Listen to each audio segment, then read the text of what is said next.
मिल गई रिपोर्ट? मिल गई। क्या बोला डॉक्टर? It's girl. ओह, तो क्या बोलते हो? तुम बताओ। अबॉर्ट करवा ले। करवा ही लेते। पर माँ को मत बोलना कुछ। क्यों? बस यार वही बातें, लड़का हो जाता खुशी देख लेती। पर अब मैं भी क्या करूँ, मेरे बस का तो नहीं। जानता हूँ, मैं ही रिस्पॉन्सिबल हूँ, पर बस का तो मेरे भी नहीं। एंड मोर ओवर डॉक्टर ने माँ को समझाया भी था। एक बात जो ज़रूरी मैं और आपको बताना चाहूँ कि एक्स और वाई क्रोमोसोम जो हमारे सबके जिस्म में होते हैं, जिनमें औरतों के जिस्म में 2 एक्स क्रोमोसोम होते हैं और अगर मर्द के शरीर में देखें तो एक एक्स और वाई क्रोमोसोम होता है। और अगर लड़का पैदा होना हो तो आप समझ सकते हैं, क्योंकि सिर्फ मर्द के शरीर में वो वाई क्रोमोसोम है, तो इसका मतलब हुआ कि अगर लड़का पैदा होना है तो उसकी जिम्मेवारी पूरी सिर्फ और सिर्फ मर्द के ऊपर भगवान ने निर्भर की है। तो अगर किसी भी मर्द के शरीर का वाई क्रोमोसोम आगे आएगा तो औरत के जिस्म में क्योंकि होते ही 2 क्रोमोसोम हैं, तो वो कोई भी एक एक्स क्रोमोसोम आगे आएगा तो उससे लड़का पैदा हो जाएगा। और अगर लड़की पैदा होनी है तो मर्द का जो एक ही एक एक्स क्रोमोसोम और औरत के एक अलग एक्स क्रोमोसोम, उन दोनों से मिलके लड़की पैदा होगी। इतना ही नहीं, जो इम्पोर्टेंट बात मैं और आपको बताना चाहती हूँ वो ये है कि किसी भी मर्द के शरीर में जो उसका एक्स क्रोमोसोम जो एक ही एक एक्स है, क्योंकि दूसरा मैंने आपको अभी बताया वाई जो कि लड़का पैदा होने के लिए उसकी जिम्मेवारी उसका बढ़ा देता है, तो जो एक अकेला एक्स क्रोमोसोम मर्द के शरीर में है वो उसकी माँ की तरफ से आया होता है।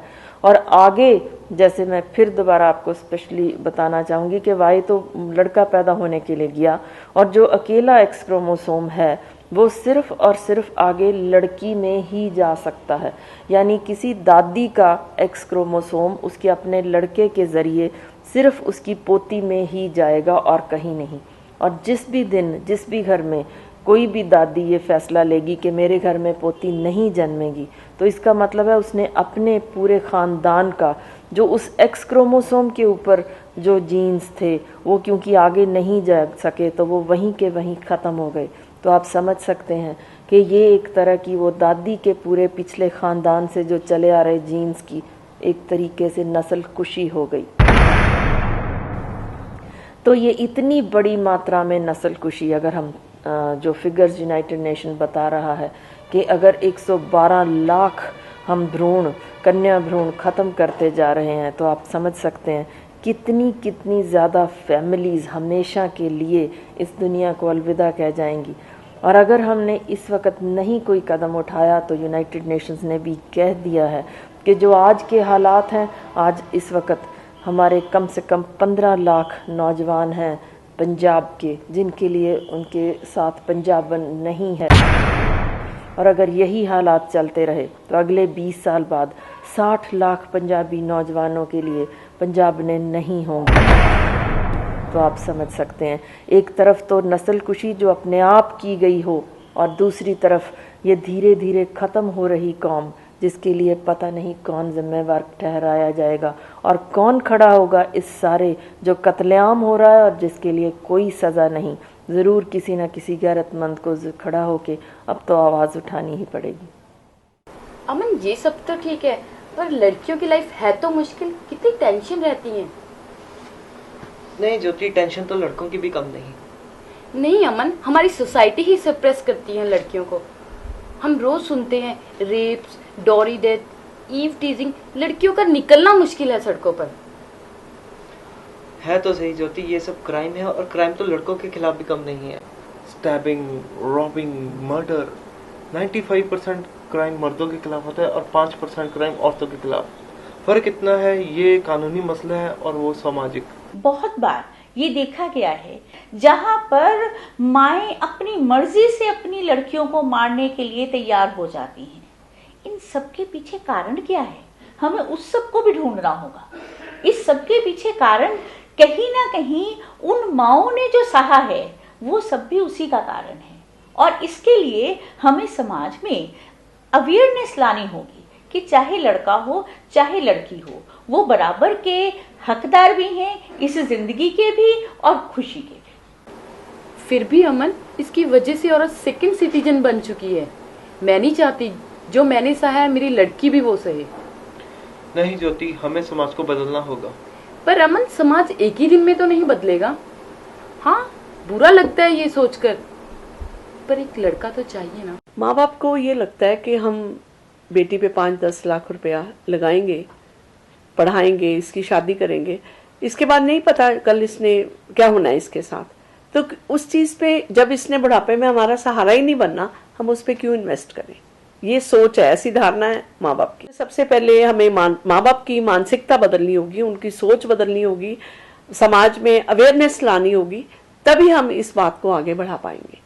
ये 1-2 दिन में होने वाला नहीं है कि 1-2 दिन में इस पे काबू पा लेंगे, लेकिन सहज से धीरे धीरे जैसे जैसे हम सब मिलके काम करेंगे तो डेफिनेटली हमें जो है इसमें जीत प्राप्त होगी। पाथड़ा में कांड हुआ, आप सबने पढ़ा होगा, तो उसमें सैकड़ों जो भ्रूण थे वो मिले, बच्चों के, नवजन्मे बच्चों के भ्रूण मिले।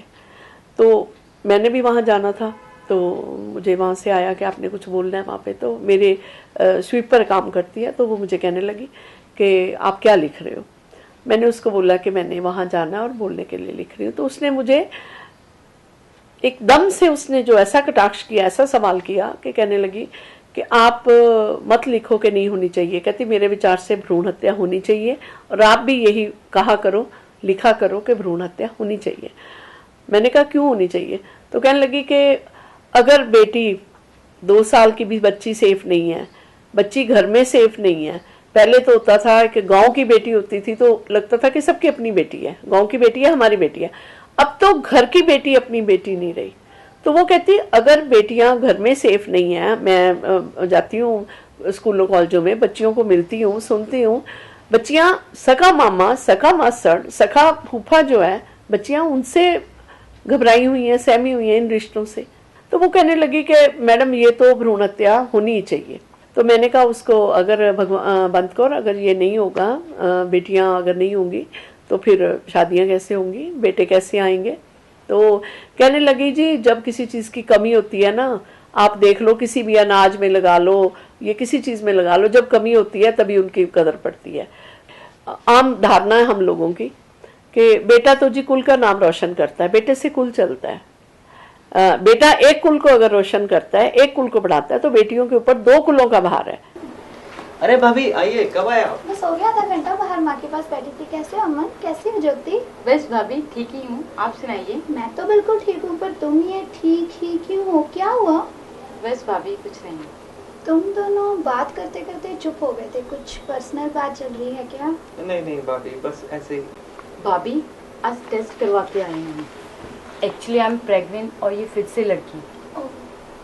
भाभी अब एबॉर्शन प्लान कर रहे हैं। अमन, ज्योति, हम फैसला करने से पहले थोड़ा सोच विचार कर लें। हाँ भाभी, वही सोच रहे थे और डिसाइड किया है कि अबॉर्ट करवा देते हैं। नहीं अमन, हमने ये सोचकर फैसला नहीं किया, हमने फैसला करने के बाद सोचा है। ज्योति तुम नहीं चाहती इसे अबॉर्ट करवाना?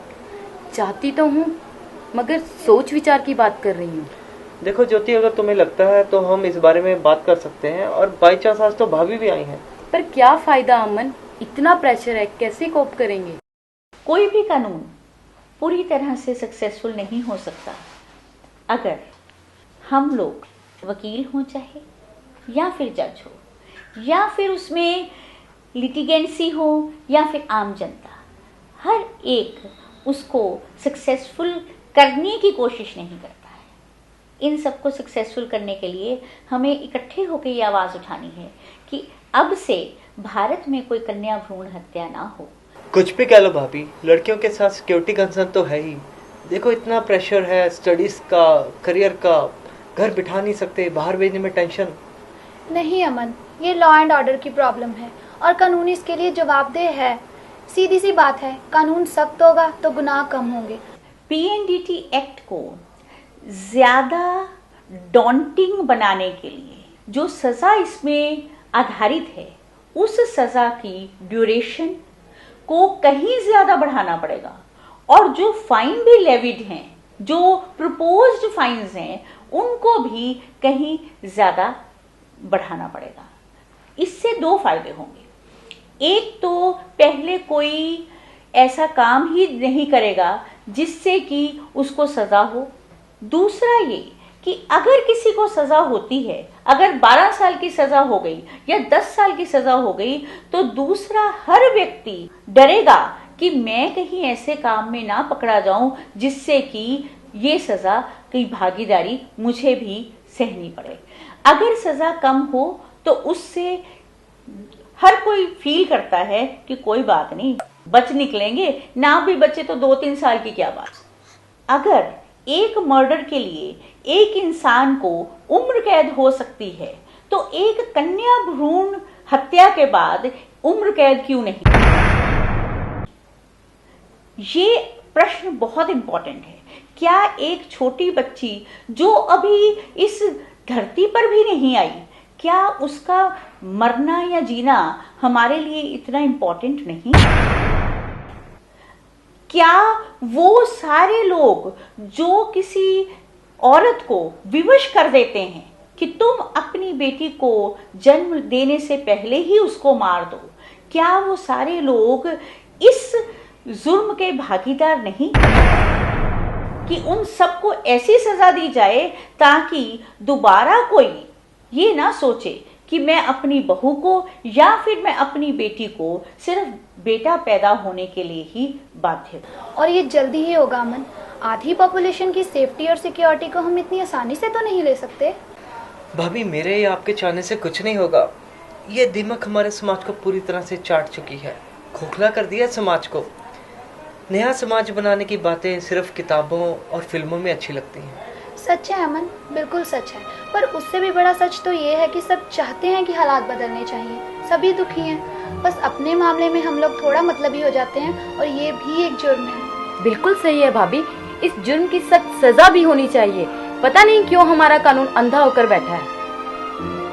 जब भी कोई शिकायत होती है या एफआईआर दर्ज होती है, उसमें पुलिस का एक बहुत ज्यादा महत्वपूर्ण रोल होता है, जिससे कि इन्वेस्टिगेशन सही हो। इन्वेस्टिगेशन सही होगी तो कन्विक्शन सही होगी या प्रोसिक्यूशन एविडेंस सही होगा।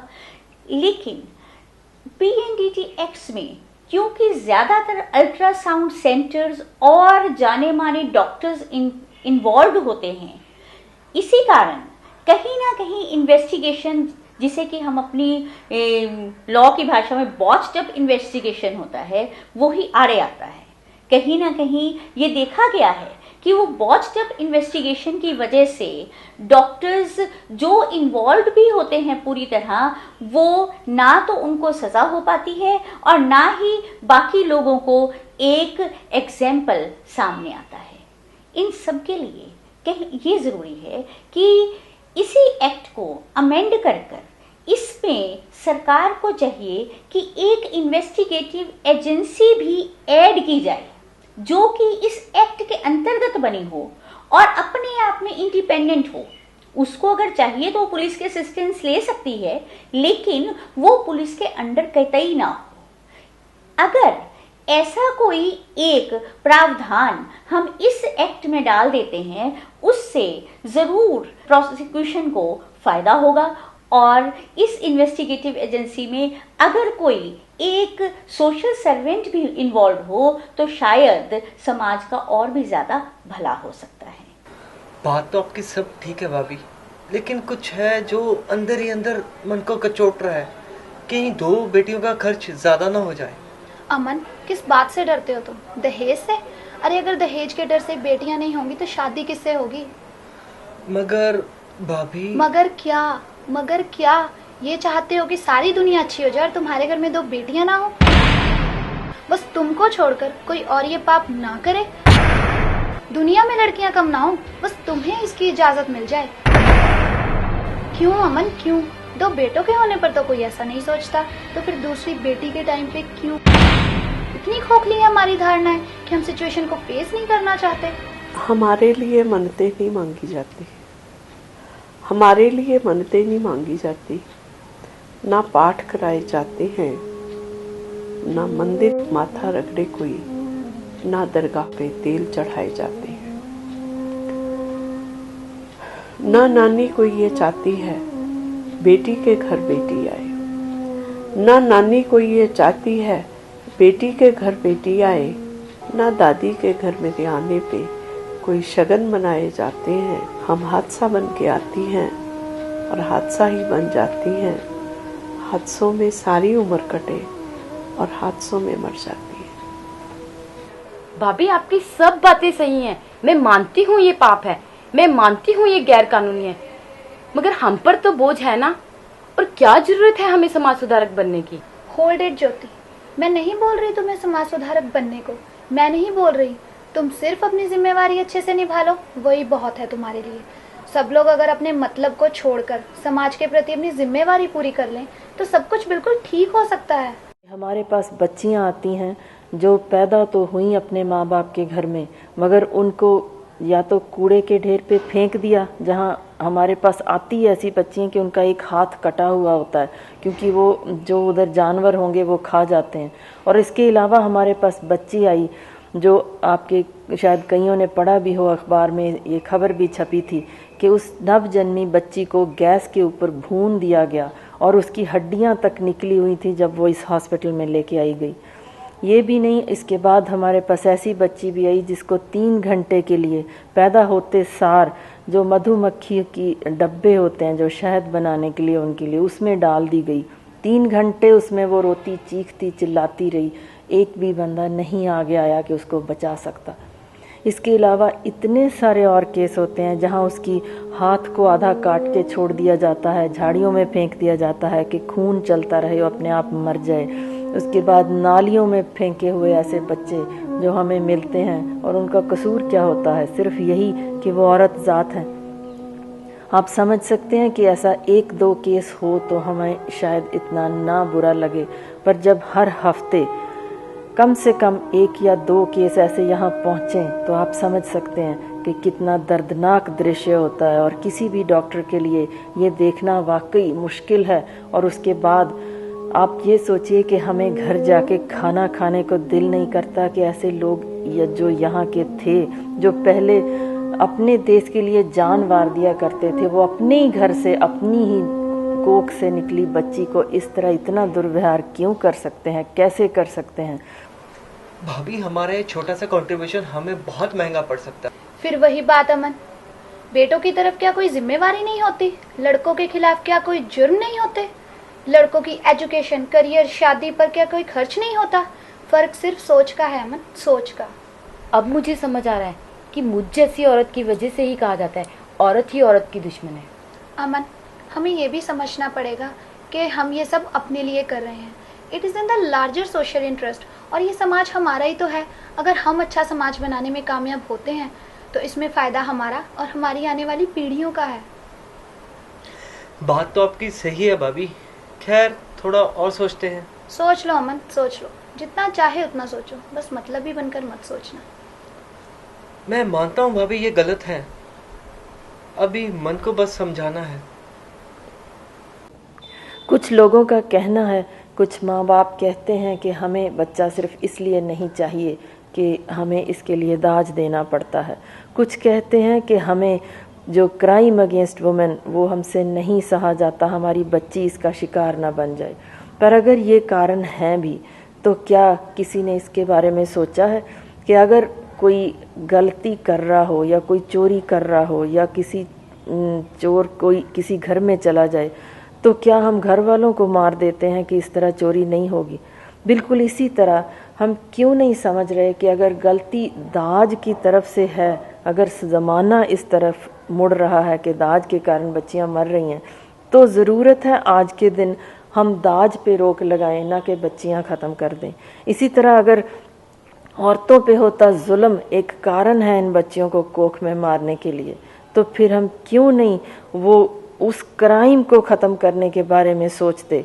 ये उल्टा कैसे हम काम कर सकते हैं कि बच्चियां मार देंगे तो क्राइम हट जाएगा? ये कभी भी नहीं हटेगा।